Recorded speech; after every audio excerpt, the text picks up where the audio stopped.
Todd, what was Monday like for you, and what's your reaction to everything?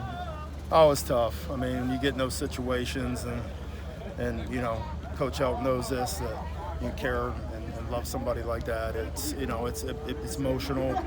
Then you gotta, you know, the first thing, in my opinion, you just go back to the kids. You know, when you go back to USC and the pridefulness of your work and all those things. So, but it's tough. You know what I'm saying? When you're in the building, professional, want to know, work the moment. When you're outside of it, it's, you know, it'll mess with you for a little bit. But you know, Washington State's not going to care about that. We're going to move forward and continue to get better at the things that we weren't. How does it affect your operation with Dante not being? It has not. You know, he's great. I mean, he's in and out, working, you know, techniques. The cool part about, you know, that position is there's 6 or 7 techniques that go along with it. The schematics are, you know, he's going to have a hand in those things too. So it's been really healthy. I mean, he's cutting a million pieces right now in terms of, you know, his job right now, and you know, we're picking up as much as we can, and we're keeping him updated. How difficult is it just to get everyone to, you know, kind of move forward after? It is. I mean, to me, we're at that point right now. It's obviously when you leave the facility and you're driving home or you're at home, it's another avenue. But you know, we got great pros in here, and all we're worried about is the moments that we have with the kids. The second that we're with them, the second that we're game planning, everything that revolves around them. So once again, it just goes back to being professional.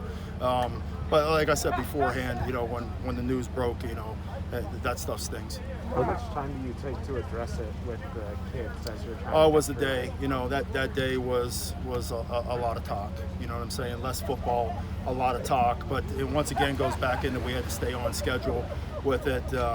You know, that practice is kind of like just to flush out their systems on Mondays, and Tuesday's really the hard work day. So it happened then, and kind of worked through the nights and picked ourselves back up and went into Tuesday and put together a plan and got these guys ready. What stood out about Stanford's passing success against you guys on Saturday? I was just making plays. I mean, to me, at the end of the day, it was opportunities and just locating the football at times. And there's things that, you know, obviously from my standpoint that I could have done better to help out during situations. But, you know, we made some critical mistakes during the first half that really hurt us. And then we were playing catch up a little bit. And my point being is we're going to sit there and just let guys, you know, do what they wanted to do. We're going to try to press the button and try to make plays with it. So it's a little bit of that. Like I said, it happens. That was a strange game. It started with the opening kickoff, and then kind of what could go wrong went wrong, and then they took advantage of a lot of mistakes that we did. So, you know, you put the film on, and sometimes, you know, from our standpoint, somebody does something that maybe tricks you a little bit, and then you get on Sunday and hey, we missed it from the press box.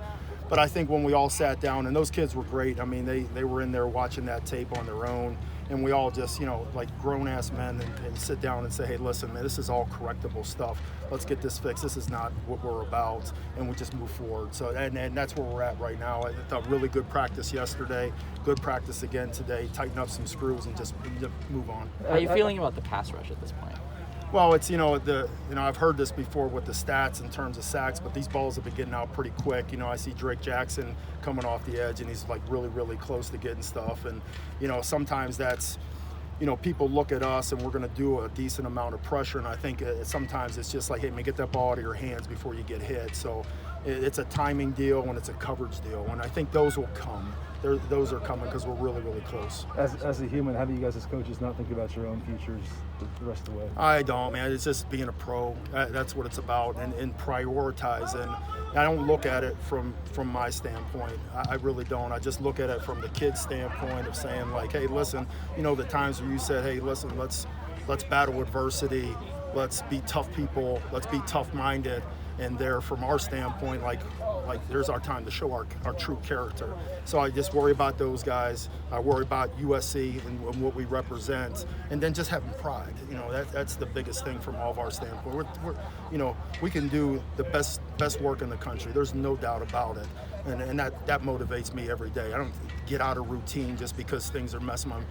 I've been raised to go through tough situations, and you just press forward. As bad as you want to mess with your head, and it kind of, there'll be times where it is, you squash it and it's over. You can't get it back.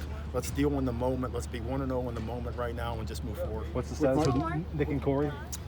Corey's good. Nick, it's right now from our standpoint, we'll work him today and tomorrow, and we'll see where he's at on Saturday.